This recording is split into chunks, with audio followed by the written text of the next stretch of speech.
Hello, my name is Jwan, and this is my story, the story of a survivor, part 1. In the beginning, I played sports. I wasn't a big fan of sports. I didn't used to watch them. I think I played sports to help deal with life. I think I played sports to help deal with things that I dealt with at home. Like my mom and dad getting divorced when I was a kid. I think that's why I played sports, just to kind of keep my mind preoccupied. Excuse me. So I wouldn't think about stuff. I played football in high school. That was the only sport I played. I ended up getting pretty good at it. So good that the head coach decided me putting me on the varsity team. My ninth grade year. I think my ninth grade year. Yeah. My first varsity game. It was a little tough. We played against Devin White at his home. They was down by, I think, a touchdown, and they had the ball in the fourth quarter. They put me in. He ran up the middle. I dove at him. I couldn't hold him. He was a lot stronger than I was. I couldn't hold him, but I held on to him long enough for him not to score. A little farther down the line, I think the beginning of my sophomore season, I scored the first touchdown of the season, of the first game. I was in the newspapers. I was on the news.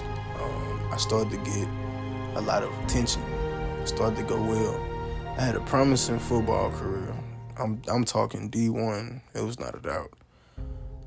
I just knew I was gonna make it, but I think God had other plans for me.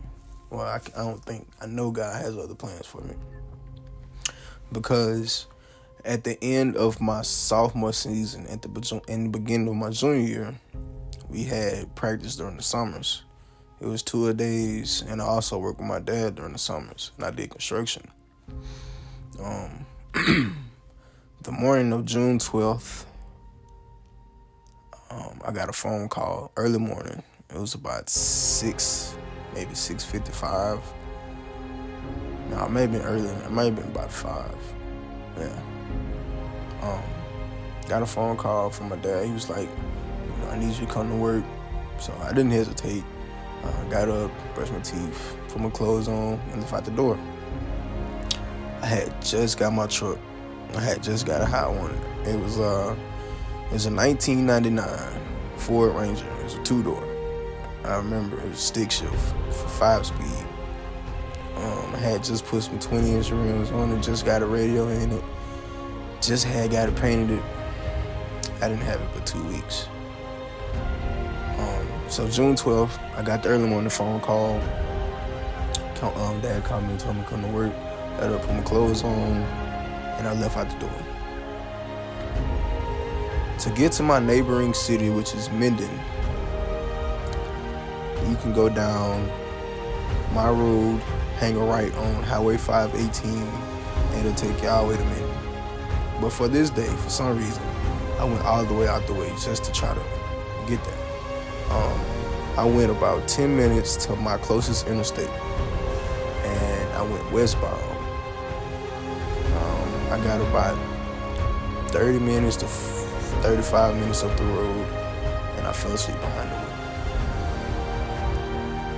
When I fell asleep, my truck veered off the road. And when it veered out the road, it hit the rumble strips and it went in the grass. I tried to correct it, but I oversteered. If you can imagine, I just kind of swung the truck to the right. Now, being that it was a small truck, it was very light, so yeah, it turned over. And I ran into the concrete barrier, the guardrail. I just tore a lot of stuff up. The truck was no more after that. In the accident, I think the motor was pushed back, and maybe it caught my leg. I don't know because I blacked out. I really don't remember a lot from the accident other than getting brought back by CPR. And when I woke up, it was like I was looking around and it was a lot of people around me, and I was just thanking God and praying. I was just thanking God that I wasn't dead. I'm still here. That's how brutal the accident was. The accident was so brutal. I had traffic backed up. And it took them a minute to get to me. It took the ambulance about an hour to get to me, right? So this is why I say I'm a miracle. In the accident, my left leg was severely broken, like the femur bone, strongest bone in your body, completely broken. And also, my main artery, I don't know if it was severed or it ripped, something happened. I just know you're supposed to bleed out within 2 minutes with a main artery ripped or severed.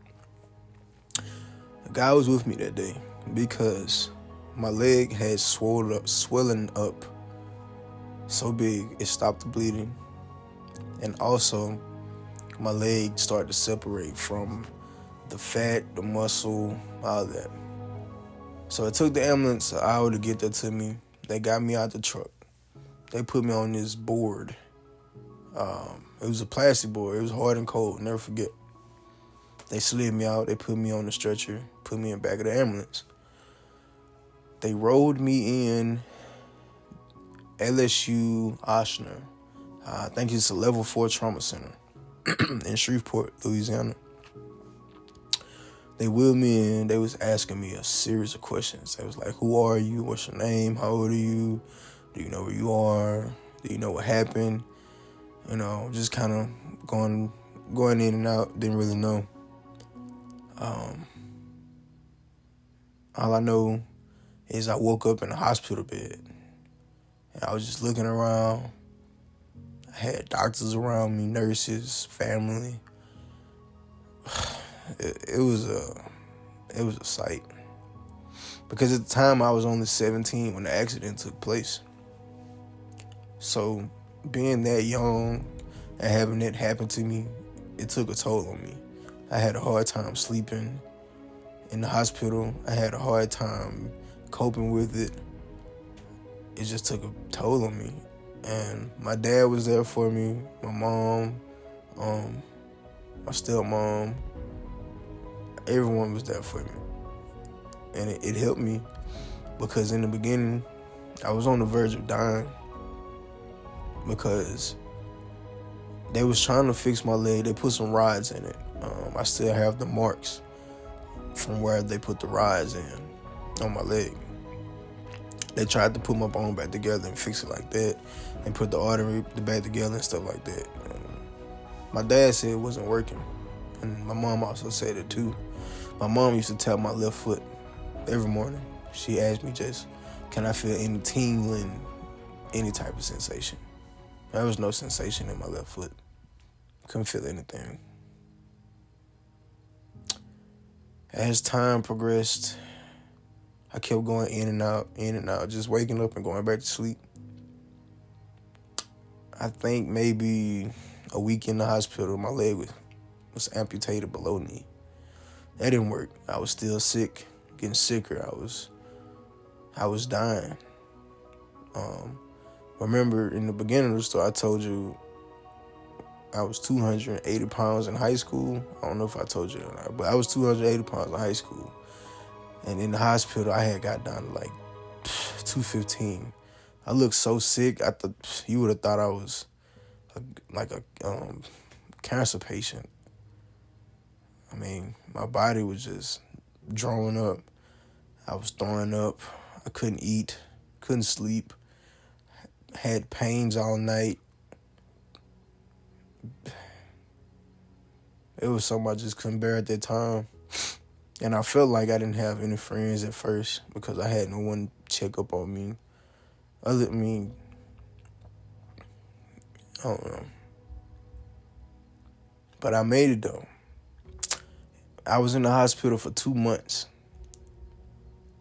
That was the longest 2 months of my life. Every day it was a different pain, whether it's doctors coming in at 5 in the morning, talking to you, prepping you for surgery, or them sticking needles in you, or them telling you can't eat before 12. In that hospital, I think I had about 18 surgeries in all to fix my leg. After I left the hospital, I went to rehab at Willis Knight. It's a rehab center. I was there for about 6 weeks maybe. I remember I got out right before school started. I was like, man, I just got out the hospital and I gotta go back to school. Yeah. Anyway, I knew I was a strong person because when I got to the rehab center, I progressed a lot faster than I thought I would. Well, you be careful coming down the steps, because you hadn't done that before. Yep, walk on.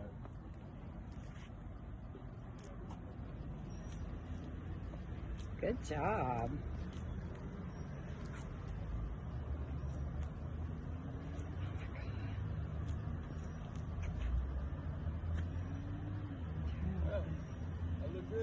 You look awesome.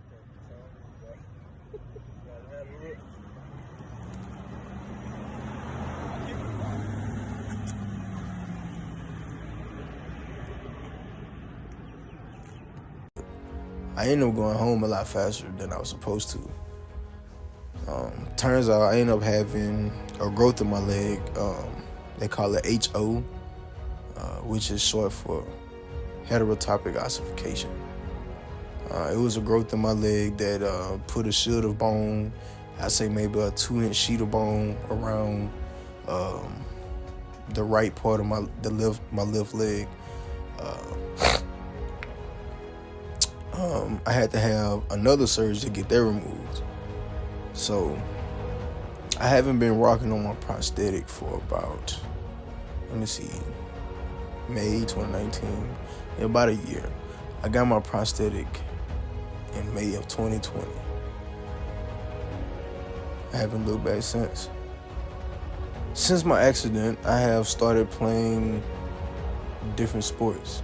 I am now involved in track and basketball. Nice. 4 and 3, come on. That's 3 more shots you gotta make. 4 and 4, you got 1 more on each side, come on. Nice, good job, bro, come on. Last one. This one that counts. That's right. Finish up, guys. They're killing it. I love those two sports dearly. Track practice consists of me throwing a javelin, shot put in a discus. A lot of people look at me and say, "Oh, that's easy." No, it's not. It's a hard task. You have to want to push yourself to go. You can't just say, "I don't feel like it today." You can't be great if you don't push yourself. Same thing with basketball. But with track, I really feel I can make it. With track, I made it to the 2021 Junior Nationals in Denver, Colorado. I am so proud of myself. I have came so far. I have made it through so many tests, so many tasks, so many failed attempts at life that I just feel like, what's the point? I almost gave up, but I didn't. And I thank God for that because I'm still here. Just looking at my life and where I came from playing football in high school as a 17-year-old boy to thinking I was going to go to the NFL, to being a 21-year-old man and about to have my name in different sports. Man, now that I look at it, I'm so proud of myself, man. I can't do nothing but sit here and shed tears. Excuse me. But yeah, I think this is part one of my life. But once again, my name is Jwan. This is the story of a survivor.